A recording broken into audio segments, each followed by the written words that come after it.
All right, we need to talk about Caitlin Clark and revisit her coming into the league and the spotlight or the lack of spotlight on her in order to grow the league and grow the audience. And I'm going to keep hammering this point. If you have a superstar like her that draws a lot of people, as she showed at Iowa, and you're not taking advantage of that, then you're a fucking idiot. Like, it boggles my mind how we're 2 years since her coming into the league. It should have exploded from there.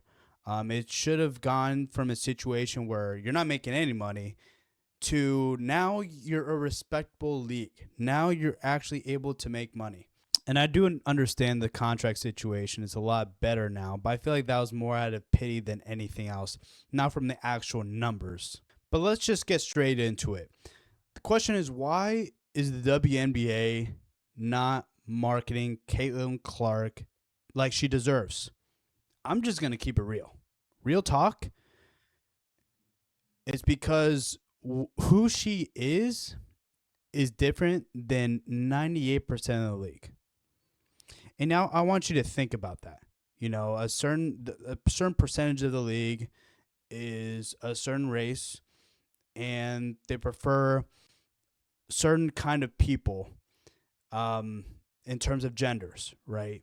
And then when you have a superstar like her being the complete opposite of that, they can market her, but you're also alienating 98% of the league.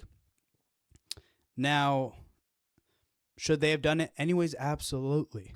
I mean, shit. How else is your league going to grow?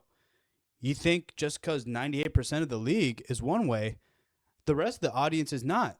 The demographic of your audience is not the league, right? That's what you have to understand. And I'm convinced that same demographic of the league aren't even watching the WNBA. They're probably watching the NBA. So as much as like the demographic of your league isn't supportive of having Caitlin Clark being the face of the league, you have to do it anyways. Who do you think is paying the tickets? Who do you think is paying the contracts? Not those motherfuckers. It's us, right? Now, I want you to take a look at Paige Buchers, for example. Although she's white, she leans a certain way. And that's why she's marketed more than Caitlin Clark, for example. Angel Reese is another example.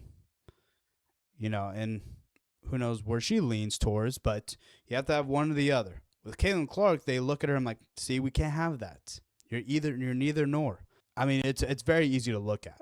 The main reason why she's not marketed more, because I guarantee if she was marketed more, they'd be making a lot more money.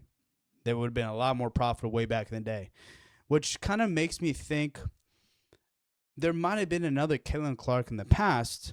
However, because the demographic of the league was a certain way, they looked the other way when it came to that player, because they try to market a person that represented the demographic of the league.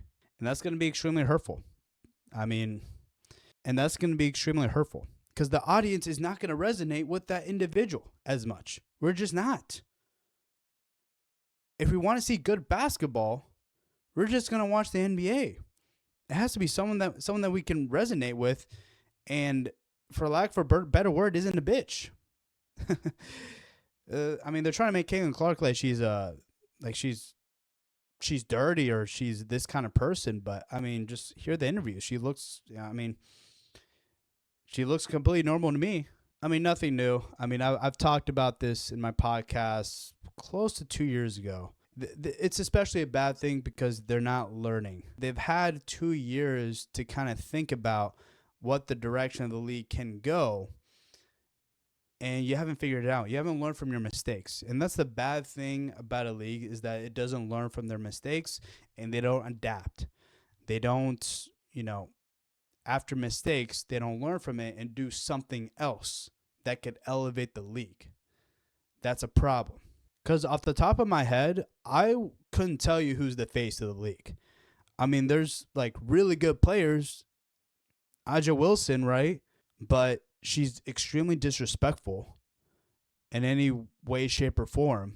Her interviews, she just, like, that's not someone like me would resonate with. You're just a fucking piece of shit. Like, why would I want to watch a league where You guys are super entitled. You guys, don't respect other players like Caitlin Clark that would be good for the league. It's just not good business. Or shit, maybe do what Chris Webber suggested. Make it like 8 feet so we can see some dunks. Because at this rate, this was your best opportunity to take advantage.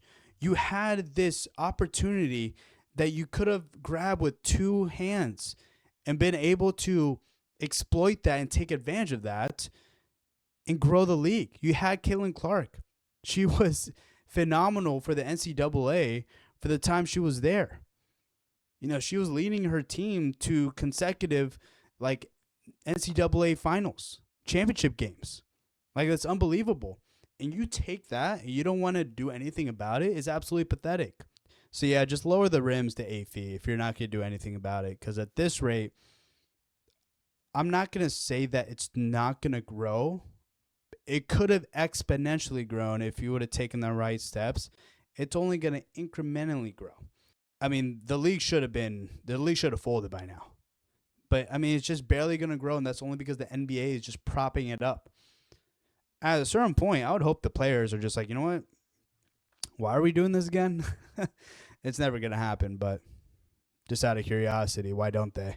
But I think they're probably obligated, probably in the contracts. Hey, you have to prop up the league a little bit, show up to a certain amount of games. I wouldn't doubt that. So